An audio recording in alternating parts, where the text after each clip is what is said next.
ഇങ്ങനെ അപ്സരയും ജാസ്മിനും തമ്മിൽ പൊരിഞ്ഞ വഴക്ക് നടക്കാണ്. കാര്യം സിമ്പിളായിരുന്നു. വലിയ കാര്യത്തിൽ പാട്ടും പാടി തമാശയും പറഞ്ഞ് അഭിഷേകിന്റെ ഒപ്പം ഇരിക്കുകയാണ്.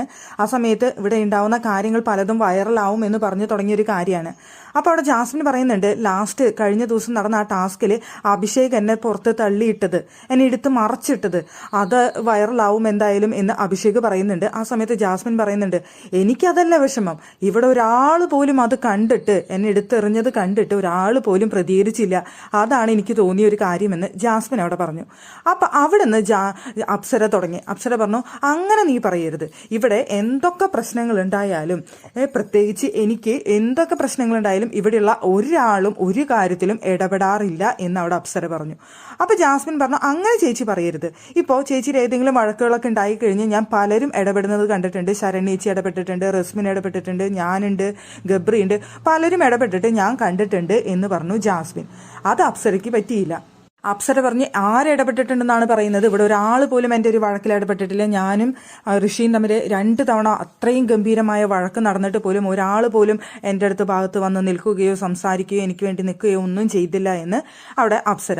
അപ്പോൾ ജാസ്മിൻ പറഞ്ഞു, നമ്മൾ വഴക്കിൻ്റെ ഇടയിൽ നമ്മൾ സംസാരിക്കുന്ന സമയത്ത് നിങ്ങൾ പറഞ്ഞത് ശരിയാണ് എന്ന് പറഞ്ഞുകൊണ്ട് നമുക്ക് വേണ്ടിയിട്ട് ആരും സംസാരിക്കാൻ വരണമെന്നില്ല.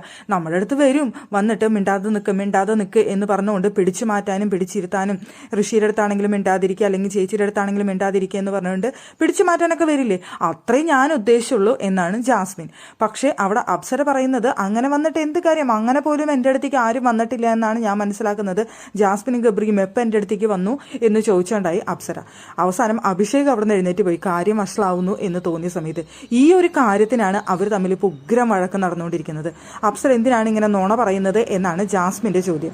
ജാസ്മിൻ എന്തിനാണ് കള്ളം പറയുന്നത് എന്നാണ് അവിടെ അപ്സരയുടെ ചോദ്യം. അപ്സര പറയുന്നത്, ജാസ്മിൻ ഇവിടെ വന്നിട്ട് ഒരു കള്ളത്തരവും ചെയ്തിട്ടില്ല, ഒന്നും ചെയ്തിട്ടില്ല എന്ന് ജാസ്മിനെ പറയാൻ പറ്റുമോ എന്നാണ് അപ്സര ചോദിക്കുന്നത്. അപ്പോൾ ജാസ്മിൻ പറയുന്നുണ്ട്, ചേച്ചി ഇപ്പോൾ ചെയ്തുകൊണ്ടിരിക്കുന്നത് എന്താണ്, അപ്പോൾ ചേച്ചി എന്ന് തന്നെ വിളിക്കേണ്ട, എന്നെ അപ്സര എന്ന് വിളിച്ചാൽ മതി എന്ന് പറഞ്ഞുകൊണ്ടായി. പിന്നെ അടുത്തത് ഈ ഒരു ചെറിയ വിഷയത്തിനാണ് രണ്ടുപേരും അങ്ങോട്ടും ഇങ്ങോട്ടും ഇപ്പോൾ ഗംഭീര വാക്ക് തർക്കത്തിൽ എത്തിയിരിക്കുന്നത്. അങ്ങോട്ടും ഇങ്ങോട്ടും ഈ വീട്ടിലുള്ള ആരും എനിക്ക് വേണ്ടി സംസാരിക്കുന്നില്ല എന്ന് പറഞ്ഞ് അപ്സര തുടങ്ങി. അപ്പോൾ ജാസ്മിൻ പറഞ്ഞു, ചേച്ചി ഇടപെട്ടിട്ടുണ്ട് എന്നുള്ളത്. അപ്പോൾ അപ്സര പറയുന്നത്, ഇവിടെ ആരും എനിക്കില്ലേ എന്ന് പറഞ്ഞുകൊണ്ട് നെഞ്ചത്തടിച്ച് കരഞ്ഞ് ഓളിട്ടുകൊണ്ട് നടക്കുന്നത് നീയല്ലേ എന്നാണ് അവിടെ ജാസ്മിൻ്റെ ചോദ്യം, ജാസ്മിനോടുള്ള ചോദ്യം. അപ്പോൾ ജാസ്മിൻ പറയുന്നുണ്ട്, ഞാൻ എപ്പോഴാണ് നെഞ്ചത്തടിച്ച് ഓളിട്ട് ഇങ്ങനെ കരഞ്ഞ് നടന്നിട്ടുള്ളത്, എനിക്ക് ആരുമില്ല എന്ന് പറഞ്ഞിട്ട് അങ്ങനെ ഒരു കാര്യം ഞാൻ പറഞ്ഞിട്ടേ ഇല്ല എന്നായി ജാസ്മിൻ. പിന്നെ നിങ്ങളുടെ അടുത്ത് വന്ന് ഞാൻ പേഴ്സണലി സംസാരിച്ചിട്ടുണ്ട്, അതൊരു വഴക്കിടുന്ന സമയത്ത് നിങ്ങളിങ്ങനെ വിളിച്ചു പറയുന്ന ഒരാളാണെന്ന് ഞാൻ അറിഞ്ഞില്ല എന്നായി ജാസ്മിൻ്റെ വാദം. അങ്ങനെ ജാസ്മിനും അപ്സരയും തമ്മിൽ അവിടെ ലൈവിൽ ഗംഭീര അടി നടക്കാണ്.